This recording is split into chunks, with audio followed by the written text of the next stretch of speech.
What are you passionate about? If you can't answer that question, you're not alone. Many people long for a passion, but they don't know how to find it from within.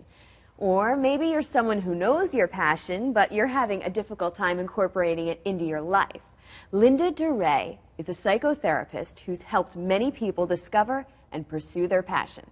She's here with transforming tips to reinvigorate your life. Linnda, welcome. Thank you so much. Thank you for having me, Meredith. So, Dr. Durre, talk to me a little bit about finding your passion, what your passion might be, for those of us who just don't know, who say, I'm passionless, I don't know what I like.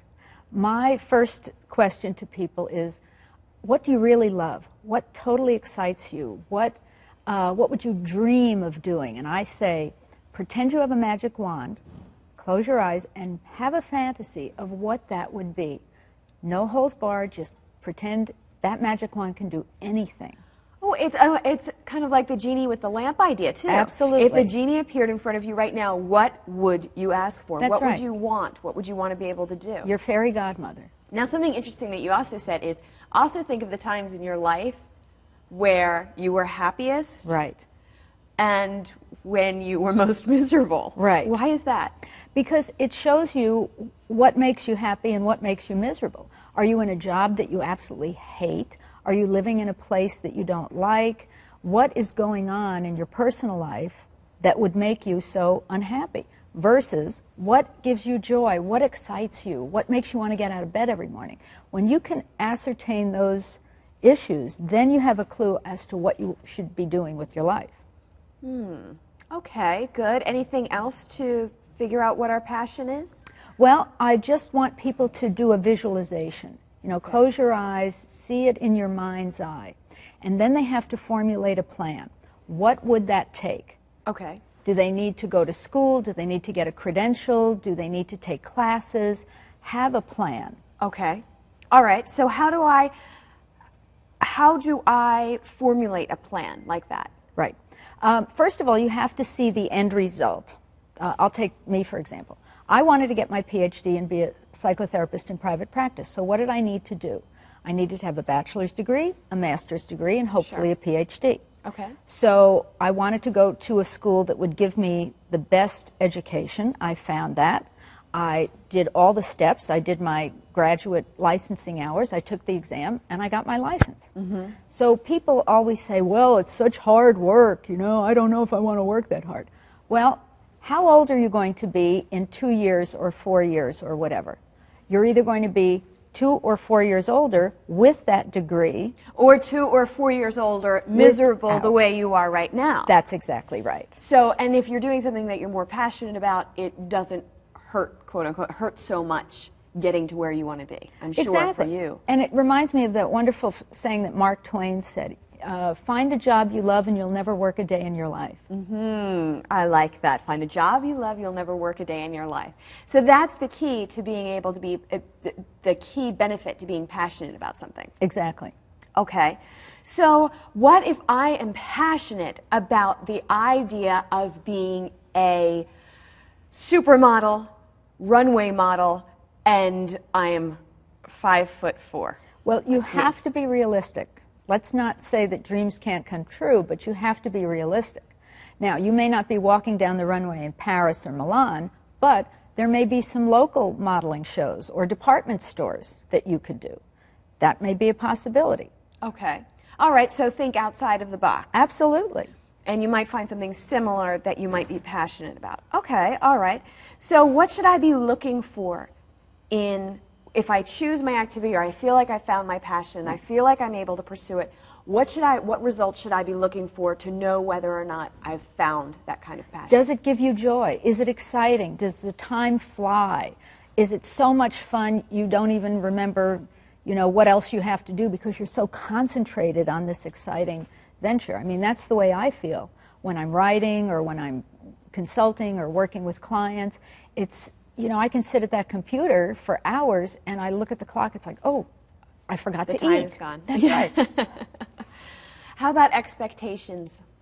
How does that fit in? I think that people get disappointed sometimes because their expectations are not in line with reality. So if they expect this and reality delivers here, they come crashing down. Even if reality delivers here, they're still disappointed.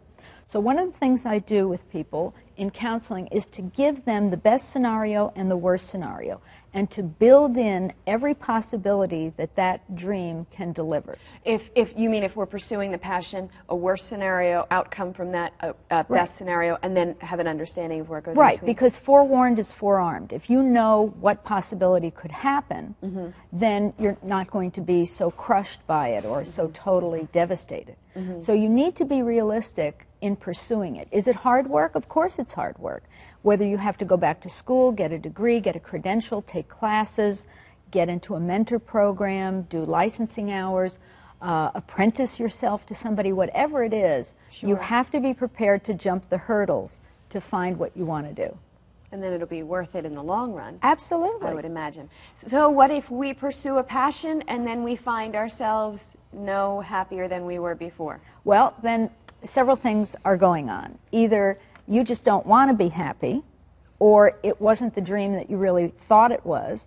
And I always recommend for people to get into some counseling. Even a couple of sessions can be very helpful about seeing what's going on. Maybe there's a physiological issue and you've got a depressive nature, and maybe some medication or herbs and vitamins or exercise could certainly alleviate that. Okay. Is there a spiritual component to the idea of, yes? I think already so. see. Yeah? Yeah, How is I that? definitely think so. How is that? I think that when you are doing your calling, whether you want to call it God, Buddha, Rama, Allah, it doesn't matter, Krishna, or the Force, we can't forget George Lucas and the Force. Yes. When you are doing what you love to do, you feel so totally connected with the universe. You feel like this is why you were put on this planet, is to do whatever gift and talent that you have to show that to the world. And that's the way I feel about my life, and I really try to help people do that with their life. Well, my job must be perfect for me then, because Well, that's you love how I it. feel. That's exactly right. Yeah. And how come, why is it that so many people seem to be afraid to follow their passion? Well, What's standing in the way? I think that they've been brainwashed in a way by negative influence from the culture, their parents, teachers, coaches, whatever, who have said, oh, you're not good enough, or you'll never do that. That doesn't allow them to believe in themselves. Exactly, or who do you think you are, or, that doesn't happen, you can't do that.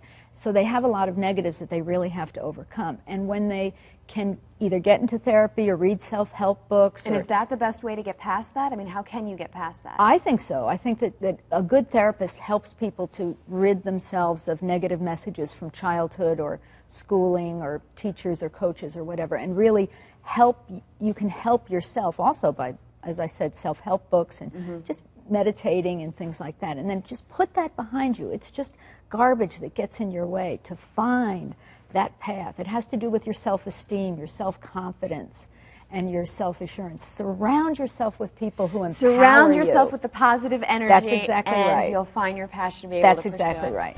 Thank you, Dr. Linnda Durre. My pleasure. Thank you for coming in.